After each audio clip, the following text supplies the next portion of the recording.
You fell under my spell. Magic spell. I fell under yours. Yeah, you cast a spell over me. I was hypnotized. But that's what you did. You just walked away. You did. You slammed right through my built-up emotional walls, and then you walked away. Look, every action has an equal and opposite reaction. And you devastated me when you walked out. I still thought you would come back.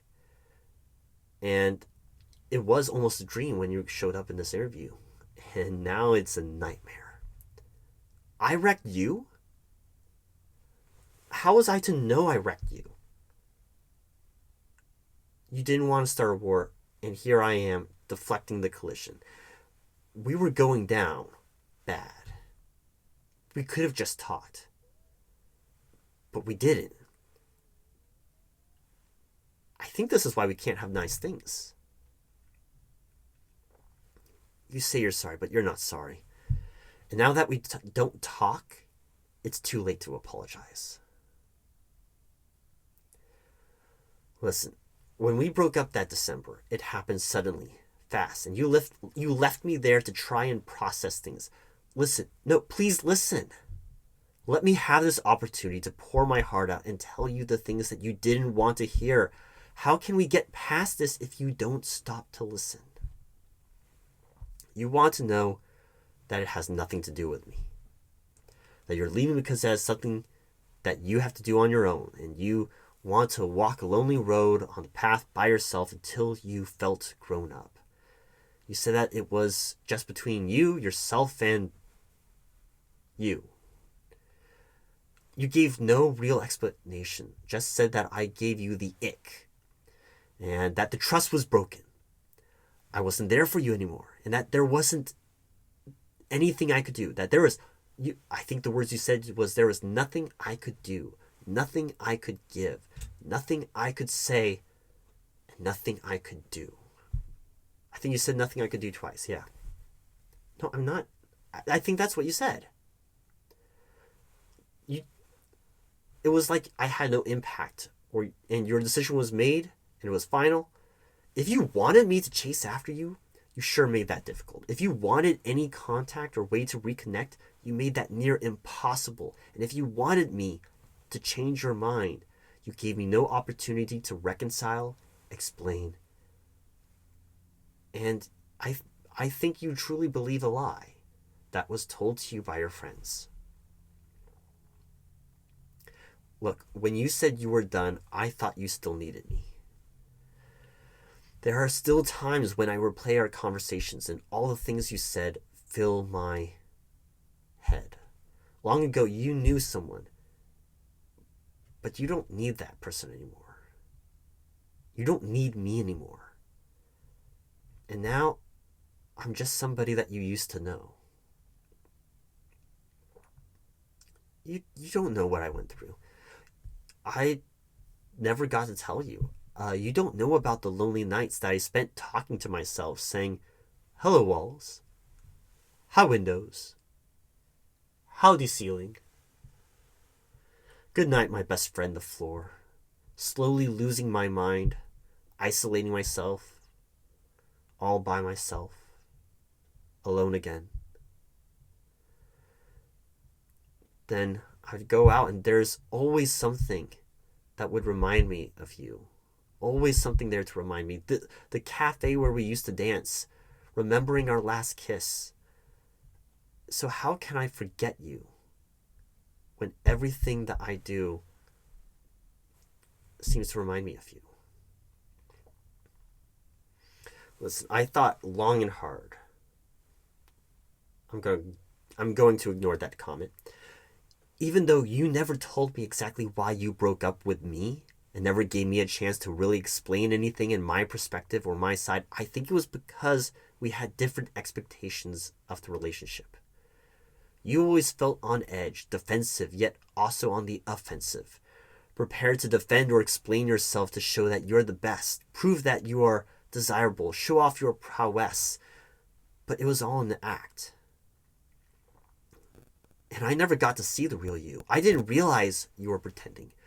I only saw the persona that you put on and portrayed, the various costumes and roles that you would play to try and make yourself who you thought I wanted you to be. Who you wanted me to want. You were competitive with someone who wasn't competing against you. Our relationship always felt one-sided. I always wanted to know more about you, and our dates felt more like interviews. You had to be on your guard for an interrogation and bombardment of questions. Eventually, you got good at avoiding the questions, dodging them with jokes, clever remarks, and witty banter. We had dialogue, but not real connection, not real conversations that meant something. Instead, we exchanged information, but we didn't really communicate and listen to each other in a meaningful way to see each other. We never really talked. We never got to truly know the true person beneath the masks that we wore. Look, I kept on asking questions to dig in, and that only made you present more and more interesting exaggerations to keep me hooked. This was to feed my insatiable curiosity and entertain me, since you quickly realized that that was what initially attracted me to you. Best way to keep the curiosity and mystery and entertainment is presenting yourself as the mystery. And the best way to keep a mystery intriguing is presenting red herrings, misdirection, and new plot twists. But we weren't a soap opera, or shouldn't have been. We were real people. Meanwhile, I think you fell in love with a concept of me. You fell for the imaginary person that I am inside of your mind. I'm just a physical representation, an avatar for the dream version of me that you have created. I'm the potential person I could be in the future, but that isn't who I am right now. I was a blank enough slate that you drew your picture over my canvas, and you were waiting for me to become that picture. You were molding and leading me to become that fiction, to make that fiction reality. But I remained the blank space that was there before. The art that I tried to draw, if it didn't fit your picture, you would try to erase it or add shadows and contrast to help fit the original design you had in your mind. You didn't see me for who or what was in front of you. You saw the potential that you wanted and willed that to be the reality. Inputting that and imbuing that.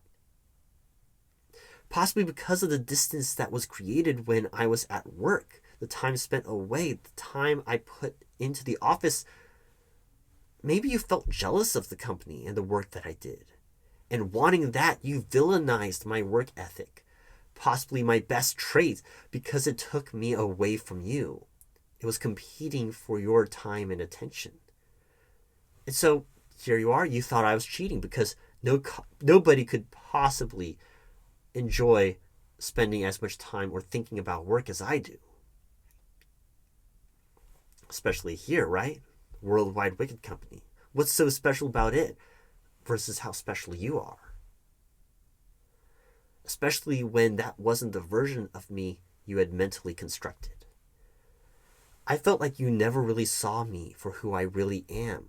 And it's like you looked right through me. You never saw my face. You never saw who I am. And even now, while you're here at this desk, are you actually looking at me? Do you actually hear me? Am I less than somebody that you used to know? Am I the fiction that you wanted to have known but never did? Am I just a forgotten memory?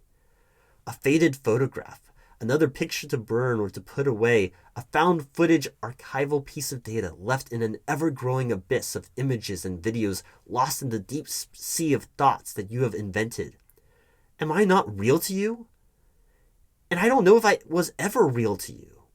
Or was I just a fantasy that you enjoyed?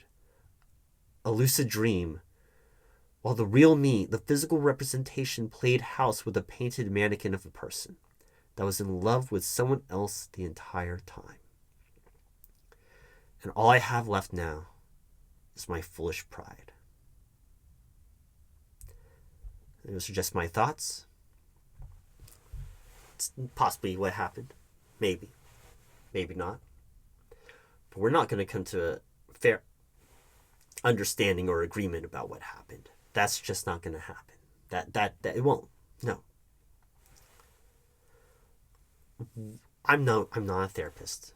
I'm just an HR professional. So if you don't mind letting me try and wrap up this interview. Do you have any questions for me?